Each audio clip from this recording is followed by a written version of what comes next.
नमस्कार। महज कुछ दिन पहले ट्रंप के शपथ लेने से ऐसी न्यूज आपको बता सकती है कि अमेरिका किस ढंग से जो बाइडेन की विदाई पर और ट्रंप के आने पर परिवर्तित होता जा रहा है। यह आपको साफ दिखने को मिल जाएगा। अमेरिका की एक कंपनी हिंडनबर्ग, कौन नहीं जानता है इस व्यक्ति को। इस व्यक्ति ने, जिसने अडानी समूह को पर धोखाधड़ी का आरोप लगाया था, उसने अब अपनी कंपनी को बंद करने का निर्णय ले लिया है। जी हां, अडानी पर धोखाधड़ी का आरोप लगाने वाली अमेरिकी कंपनी अब बंद होने वाली है। एक तरह से उन्होंने बाकायदा इसकी घोषणा भी कर दी है।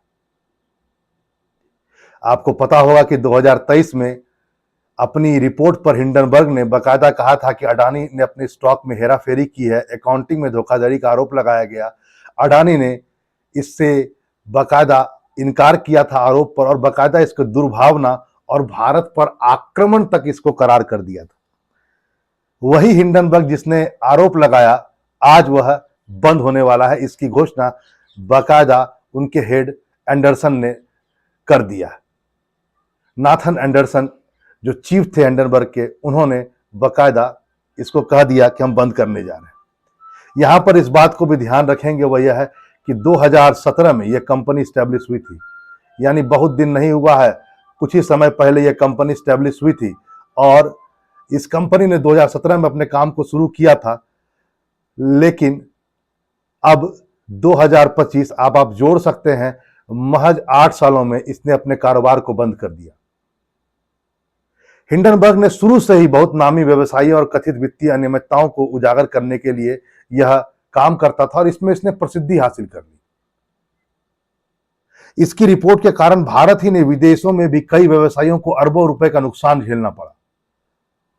एंडरसन बाकायदा इस बात तो कहते हैं कि लगभग 100 व्यक्तियों पर विनियामकों द्वारा दीवानी और अपराधी आरोप लगाए गए।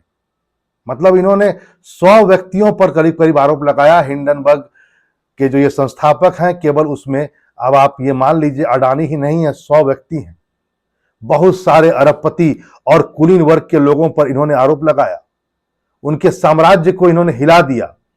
लेकिन बाकायदा इन्होंने कहा, हम उन्हीं के साम्राज्य को हिलाएं जिन्हें हमें महसूस हुआ कि ये धोखाधड़ी में शामिल है। इनका सबसे पहला शिकार में से यदि मैं बात कहूं, और सबसे इंपॉर्टेंट और सबसे पहला शिकार, वैसे तो इससे पहले भी था, लेकिन सबसे पहला यदि मैं इंपॉर्टेंट शिकार कहूं तो 2020 में एक इलेक्ट्रॉनिक ट्रक निर्माता कंपनी थी, निकोला कॉर्प। उस पर इन्होंने आरोप लगाया कि यह अपनी तकनीकी के बारे में निवेशकों को गुमराह करने का गुमराह करते हैं, ऐसा इन्होंने आरोप लगाया। और आरोप लगाने के बाद यह कंपनी भयंकर घाटे में आ गई, जो 2015 में ही स्टैब्लिश हुई थी। अमेरिका की यह कंपनी जो एक तरह से इलेक्ट्रॉनिक ईवी वाहन बनाती थी, ईवी ट्रक बनाती थी, उसको एक तरह से बहुत डाउन कर दिया निकोला कंपनी को एंडरसन ने, यानी हिंडनबर्ग ने। आगे चल करके इन्होंने कंपनी के जो संस्थापक हैं मिल्टन महोदय पर झूठ बोलने और धोखाधड़ी का भी आरोप लगाया, यानी इस कंपनी के जो सर्वे सर्वा है। चलिए, ये तो विदेश की बात है, जरा भारत पर भी रुक कर लेते हैं और भारत के बारे में भी समझ जाते हैं। मेन चीज जो अडानी से जुड़ा हुआ है, हिंडनबर्ग।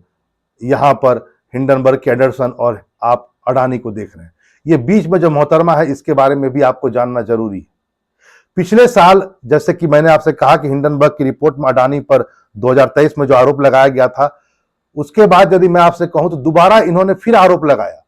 इन्होंने बाकायदा एक रिपोर्ट में हिंडनबर्ग ने, एंडरसन महोदय ने आरोप लगाते हुए बात कहा कि जो अडानी है उनका सेबी के साथ इन्होंने इसकी साठगांठ है, यानी सेबी और इन्होंने दोनों ने मिल करके क्या किया है, दस्तावेजों का एक तरह से छुपाने का प्रयास किया।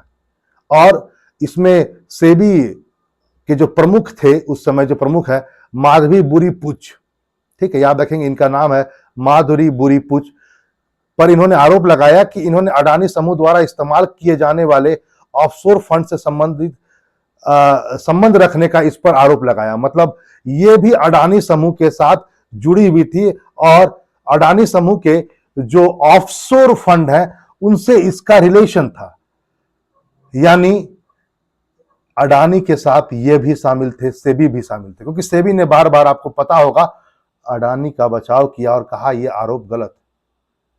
पूरी कसर, कोई कसर एंडरसन महोदय और हिंडनबर्ग ने नहीं छोड़ा था, लेकिन भारत ने फिर कहा, इन सब चीजों से भारत ने इनकार किया।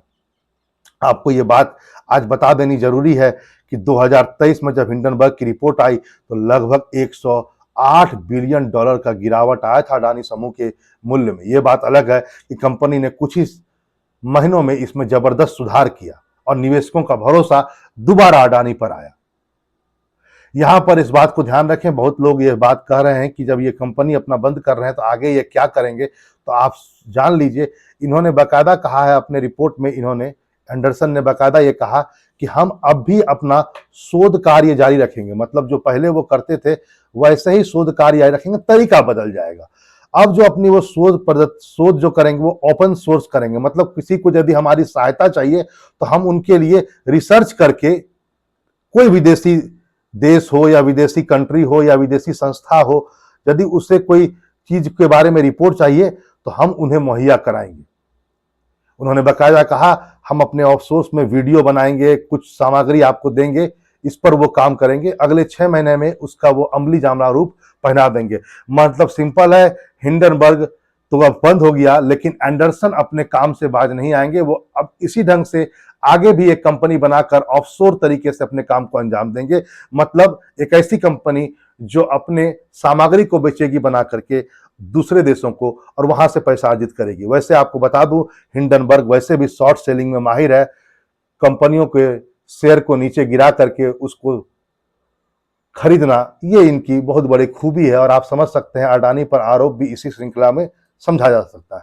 फिलहाल अडानी के लिए और भारत के लिए भी, क्योंकि भारतीय कंपनी, अडानी की कंपनी एक भारतीय कंपनी से, दोनों के लिए एक अच्छा न्यूज है कि इन पर आरोप लगाने वाला का बोरिया बिस्तर बंद हो गया, और निसंदेह इसको ट्रंप के साथ भी जोड़ा जा रहा है। चलिए फिर मिलते हैं नए टॉपिक के साथ। नमस्कार।